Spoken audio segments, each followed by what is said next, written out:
We have a lot to talk about today. I'm going to be talking about the Merrill Twins Holiday Wishlist Live, which was a live stream from earlier this week. I think it was November 15th that it originally aired, and now, of course, there's an archive version of the live stream on their YouTube channel. So going into this, I had no idea who the Merrill Twins were. Have you heard of them? I've been asking around. I've been asking friends, family members, people. I was like, has anybody heard of these people before? No one has, but they are apparently very popular. But to cut to the chase, they did a massive 3-hour, in quotes, we'll get to that, live stream sponsored by Walmart, Verizon, and Samsung. So we've got to be talking about big money here for them to do this sponsored live stream. And the whole thing is just them hawking products, and then they shoehorn in other influencers of kind of their level, or maybe that appeal to their same demographic, to also hawk more products at the viewers. I get the sense that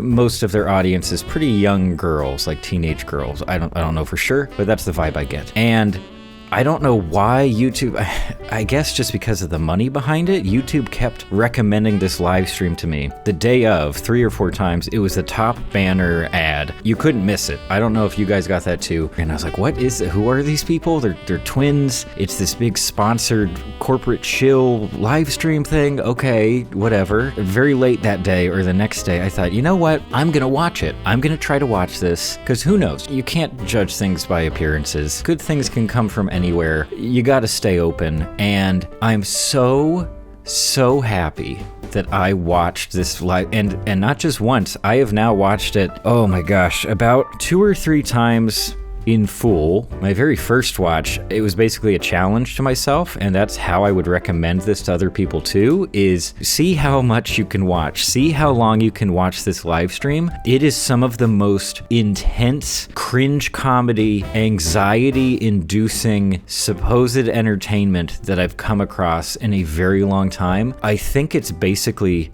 perfect in being just a complete mess. Just so many things are wrong here.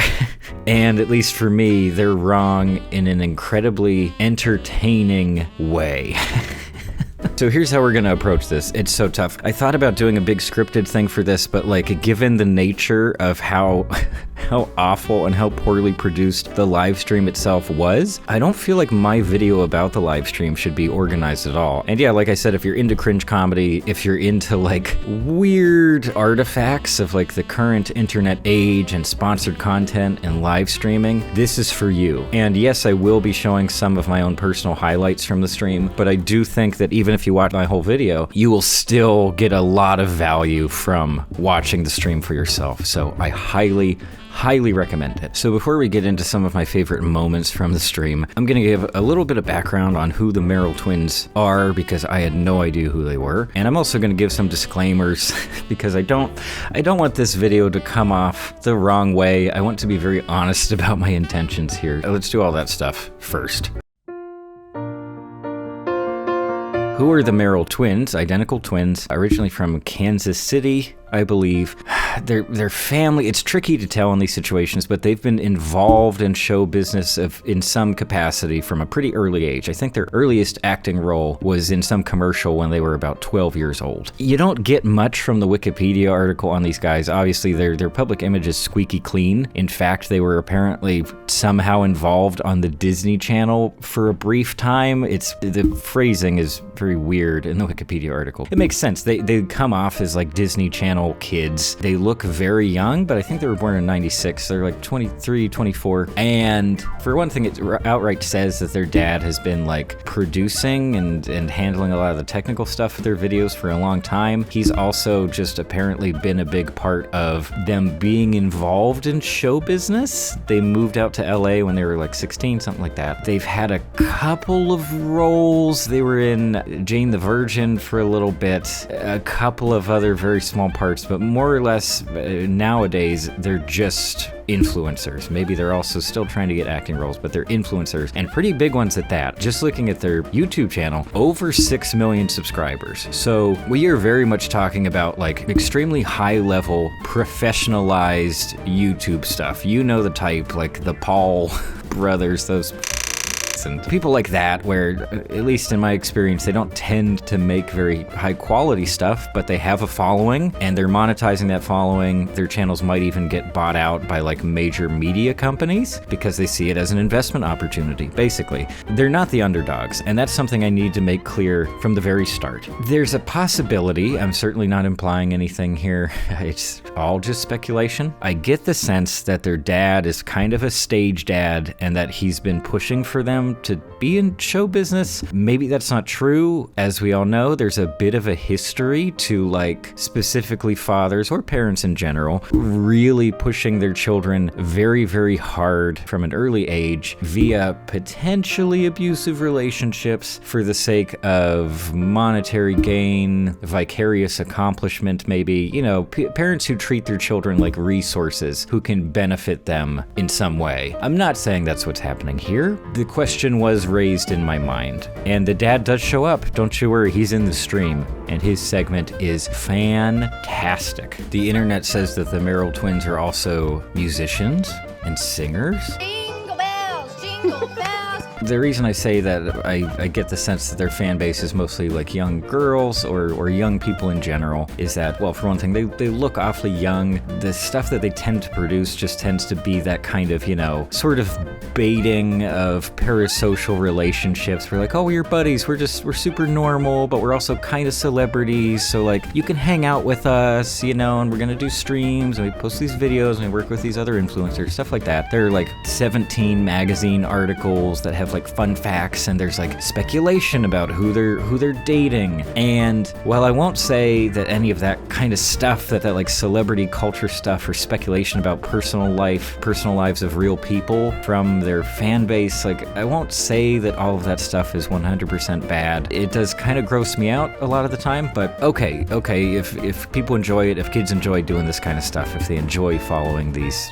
celebrities, whatever. But then when we get into the area of, yeah, those potential parasocial relationships with those influencers, and especially when those influencers are advertising extremely heavily to their fan base, the ethical stuff starts to become a much bigger issue, which we can't get into right now in its entirety, but I just wanted to put that out there because this whole thing is just 100% advertisement. Just buy this. This is something you'll probably buy this for a family member, stuff like that. They have multiple different ways for the viewers of the stream, live or archive version, to immediately get links to the products on the sponsor websites and stuff like that. So, like I said, they're not the underdogs. I'm also not just out to tear them down, and specifically I wanted to mention that it's a pretty well-established thing at this point that the entertainment industry as a whole, which includes influencers now and social media stuff, it tends to be very unkind, well, to people in general, but especially to women, people who are members of marginalized groups. Like,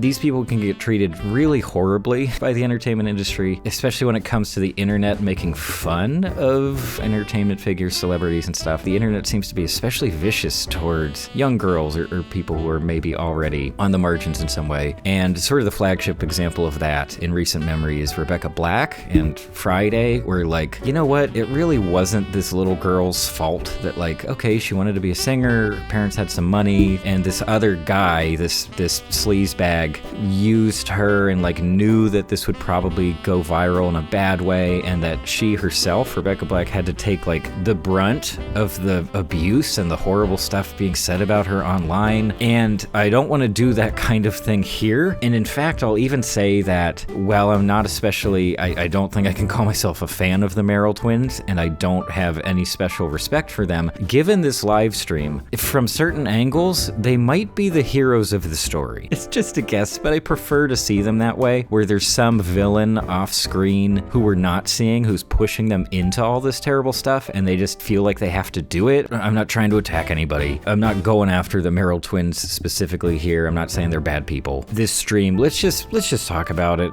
I'm hitting the button. It's time to talk about the stream. Okay. So I've been so excited since I first watched this stream. I've been sending links to everybody. I've been talking to friends, forcing friends to watch it and stuff. Just like, you have to see this. You have to see this. It's wonderful. Like, it's so perfect. Yeah, I've just felt very buzzed about it. I knew I had to make some kind of video, even though this isn't quite in line with what I usually make. The holiday season is apparently a very big time for YouTubers, especially professional YouTubers making significant amounts of money from their channel. I understand the original incentive to do this stream. Whether or not the Merrill Twins Incorporated, or whatever their LLC is, whether they approached all these big brands to do a sponsorship, or whether all of these brands happened to approach them, I have no idea. I have to imagine they put out just a huge amount of money for all these sponsorships, because the whole thing, there's never a break. It really is just sponsorships the entire time. And on top of that, if you're just watching this on a normal YouTube account without the, very expensive, $15 a month YouTube Red or Premium or whatever they call it now, there are so many ad breaks in this stream. I assume they weren't there live. I didn't watch it live, but when you watch the archive version, I'd have to go back and check the numbers, but it feels like roughly every 3 minutes, maybe every 5 minutes on average, you have ads for, oh look, it's Walmart, oh look, it's Verizon, Samsung stuff. I don't know, when I see other creators do like sponsorships at the front of a video, even if these creators tend to put a bunch of ads in their videos anyway, if they're doing sponsor content, they will roll it back. They'll be like, you know what, I'll have way fewer ads, or I just won't put any ad rolls in because I'm essentially doing an ad in the video itself. But here, no. We're going ham. Just as much advertising as they could jam into this thing. They do say in multiple places that this was a 3-hour stream. They say it in the stream, I believe. For making this 3-hour extravaganza possible. It's in the description of the stream still. Check out the time code. Not quite 3 hours, and I have no idea what happened there. They even comment on this, sort of, towards the middle of the stream where they're like, how much time do we have left? How much time is left? Okay, it's 5:05. That means we have some time left, but not a lot of time. We have 2 hours left. I don't know if they didn't have enough planned. I don't know if a lot of the segments just ran short, but that brings us to the root of the matter, which is that this stream is so poorly produced. It makes my stuff look professional. It's very hard to research this. I couldn't find like a specific production company attached. I figured maybe they hired people to run cameras and stuff, and they rented a studio space or something like that. I can't find anything. So at this point, I have to assume they were doing it themselves, like they already have some crew people or something like that that they can use consistently, or maybe dad and the rest of the family were just like running around working cameras and stuff. It's a train wreck. It is a train wreck in the most beautiful way. One of the biggest things is just timing, and I get that I know this stuff must be difficult. Just the logistics of live production, and you have to have live switchboards going, and you have multiple cameras going, you have to switch those around, you have to have someone running the show, calling the shots, you have to have talented people who know what they're doing, who've worked in live production before. At times it almost feels like nobody is behind the camera. There are moments when it just feels like, I don't know, a cat sitting behind a tripod, and they were like, that'll be fine. There's... Yes, I'm sure it's difficult, but at the same time, 6 million subscribers. You guys are making money. This is a massive sponsored stream. Could some of the sponsorship money from Walmart, could that not have paid for, like, I don't know, USC students who know how to work cameras and sound to come out and be like, hey, we'll help you out? I do not get the sense that anyone was in charge here. I don't feel that there was any sort of real plan. They don't seem to have any experience at all with this level of live production, and the results are absolutely fantastic. I wouldn't have it any other way. So one of the biggest problem points on the production side of things is just audio. Woof. Especially early in the stream, they just don't know what the levels should be, and even throughout the stream as a whole, the levels are much lower than they should be. They're not normalized, which is a thing it's a thing where you basically have it at like an industry standard volume. It's not technically volume, but That's what we'll say here. So everything sounds like the same level. A show should sound about as loud as a commercial. Different shows should sound like they're at about the same levels too. Music at this point needs to all be normalized. I wouldn't have noticed it quite as much that the levels were so low, except for those constant ad roll breaks. There's so many ads and they're so loud. All of a sudden, it's just like, what the It's so jarring every single time. And you also have to ask yourself why Walmart thinks it needs a commercial in the middle of a giant commercial. This is difficult. This is difficult to talk about in any kind of concise way.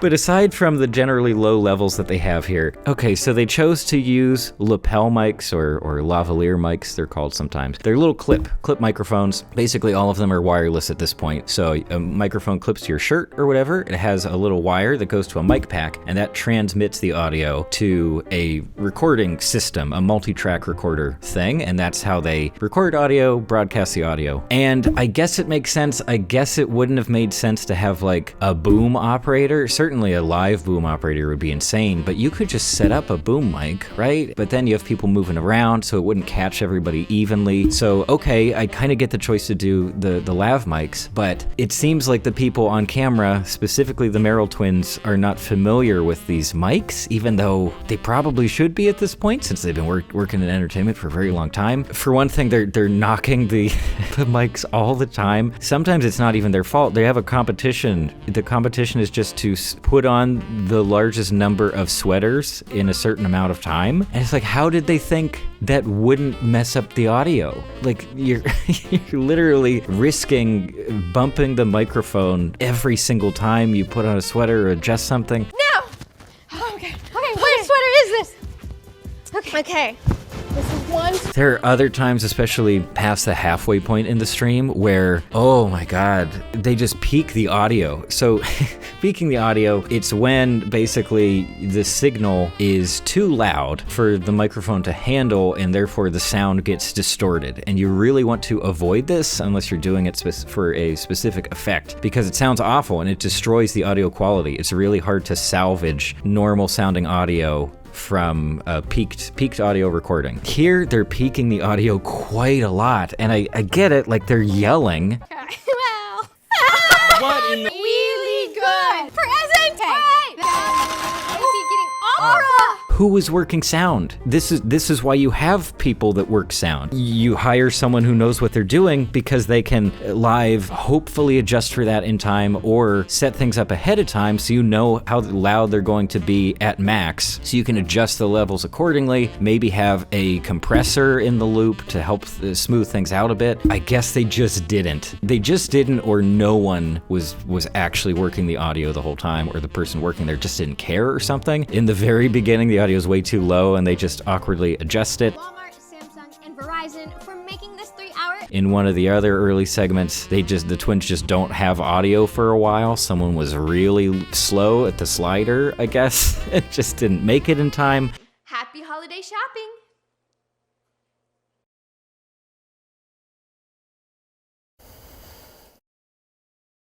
Awesome game room. Now. Oh my gosh, what else? Framing and blocking is a big thing. Again, I'm sure it's very difficult. Live production, you probably just have one set and you need to dress it and reset it very quickly in between segments, move things around, maybe move cameras. But then still, you end up with this really awkward blocking and framing, something just blocking the face of one of the people participating. And they have this tiny love seat couch. And at one point there are 4 adults on the couch. And it looks so awkward. And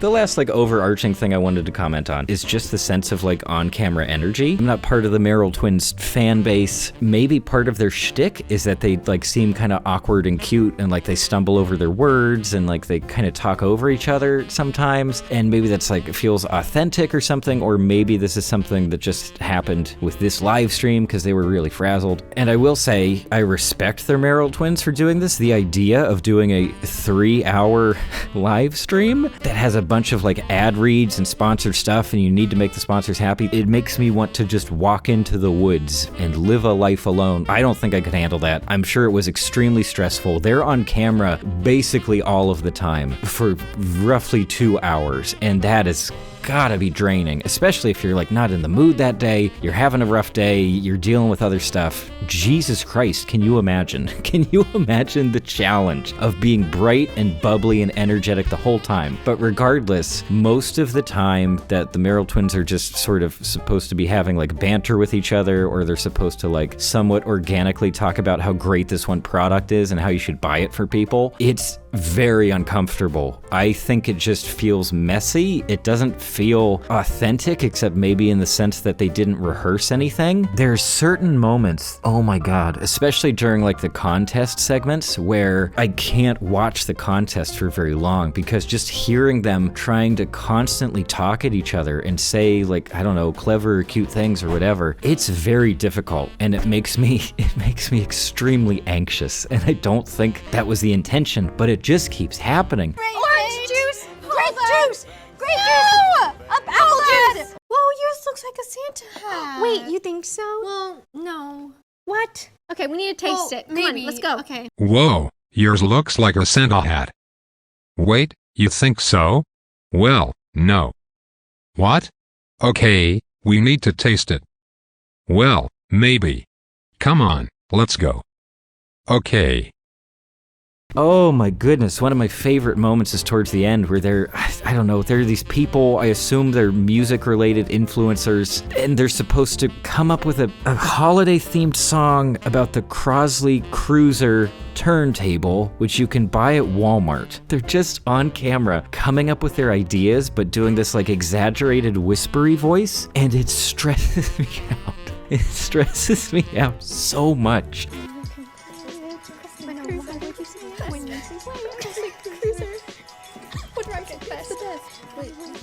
It's the rest. Crossly Cruiser.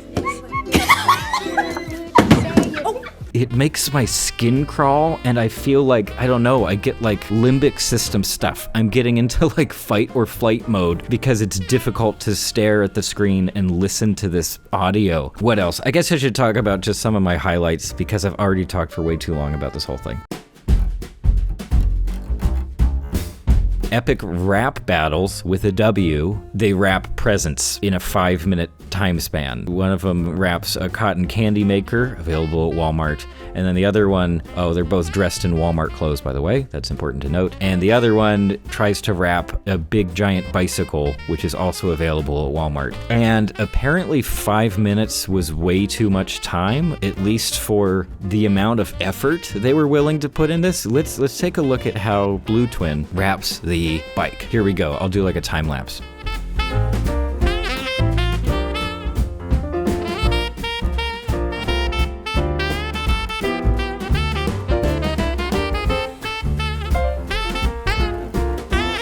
That's it. Okay, and now at this part you'll see that she's just like putting bows on it. She's like, what do I do? We have way too much time. Why did we say this would be 5 minutes? Okay, bows. Maybe I can turn it into like a comedy bit that I didn't wrap it very well. And again, the banter. Oh, the banter. I don't know how to do this. I don't really know how to do this. I don't know what I'm doing. They bring Dad on, Paul Merrill. Their segment, they have the Norelco shaver available at Walmart. And the plan is, oh, we're spin a wheel, see what hairstyle, and then we shave his face to be that hairstyle, which is kind of, I guess that's kind of a cute idea. Like, you're getting the product in there. Okay, Dad's willing, he's got a beard, he's ready to go, he's on board, he's maybe the one pushing for all this stuff in the first place. But then it just ends up like this. And one of my favorite things to do during this segment is to just keep my eyes locked on the Dad's facial expressions, because he starts out looking like this, and then towards the end of the segment, he looks like this. He just looks like either completely empty and sad, or just like actively upset about how everything is going, but still trying to kind of look normal or something. Ooh, just what's going on behind those eyes? What did it feel like to be on that set? Can you imagine? Can you imagine? What else we got? We have live painting with some guy called 1000. And if you want to buy some gifts for the friends in your life,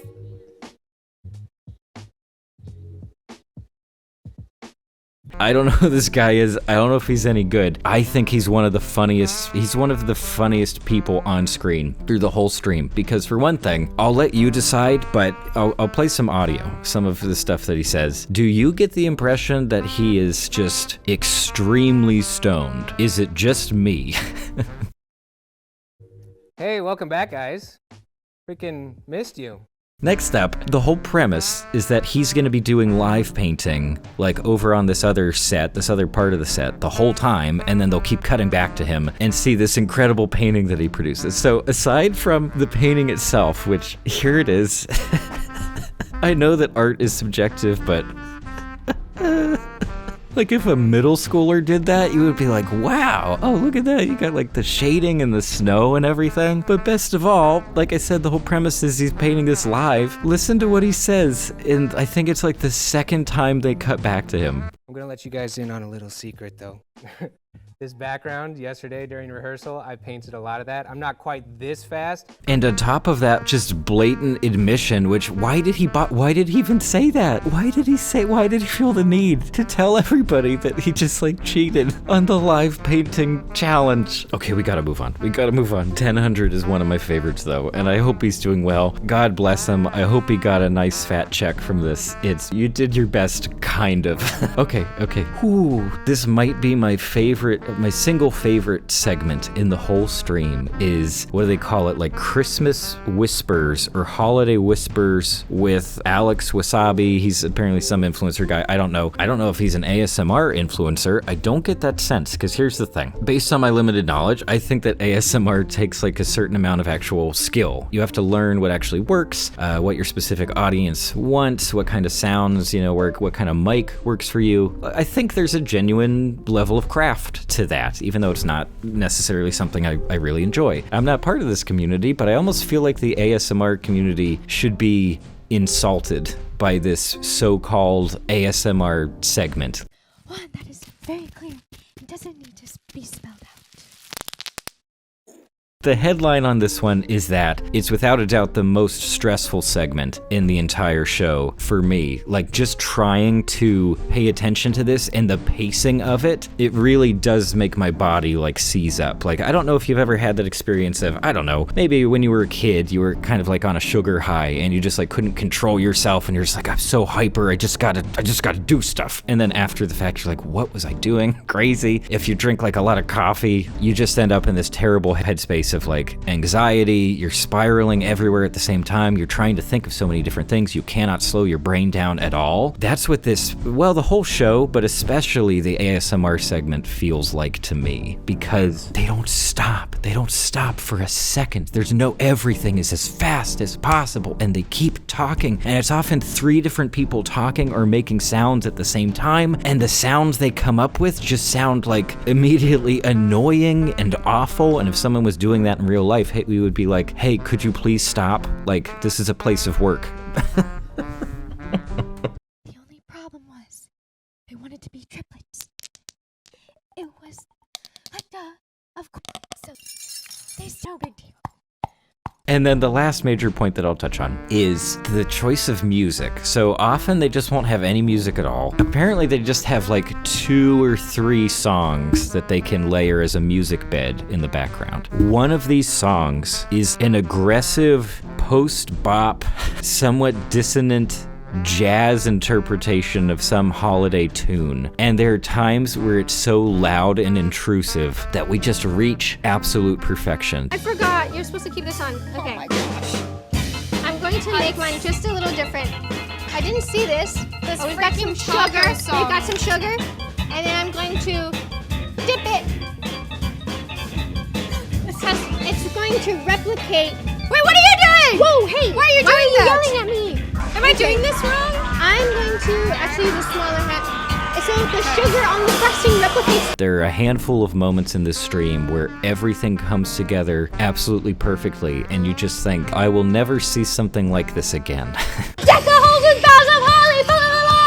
This is a very special moment, and I guess that's my big takeaway for everybody, is that this really is something special. The last somewhat comparable thing I can think of is like that famous YouTube rewind video that got disliked into absolute oblivion. But this stream is doing very well in the likes and dislikes department. It's got over 1 million views already a few days after the fact, and a lot of the comments I've seen so far have been extremely positive. I looked at some of the stuff in the chat, and it was very positive there too. I don't know, I guess it's the fan base. I guess that kind of makes sense. Like, if they only ever intended this stream to go out to the existing fan base, get plenty of views that way, get our money's worth. But like I said, they were advertising this to me so strongly and so aggressively on YouTube. To me, I've never interacted with any of their social media stuff. I can't say that I even really engage with creators who are somewhat similar to them on YouTube. They just ended up advertising it to everyone. Who cares? It's really good to go in blind. But honestly, I think I have to stop. I'm sorry. I knew this was going to be rambly. I think it stretched on a little bit too long. I hope you get something out of it. Get some moments of holiday joy. It's very special to me, and I'm interested to see how my relationship with this stream develops over time. But that's about it for now. I promise I'm working on very normal videos where I talk about media, different shows and reviews and things like that, and animation. I just had to get this out as quickly as possible because I'm still so energized by the whole thing that I wanted to capture that moment for better or worse. But that's all. Please let me know what you think. Please have a look at this stream, and thanks for stopping by.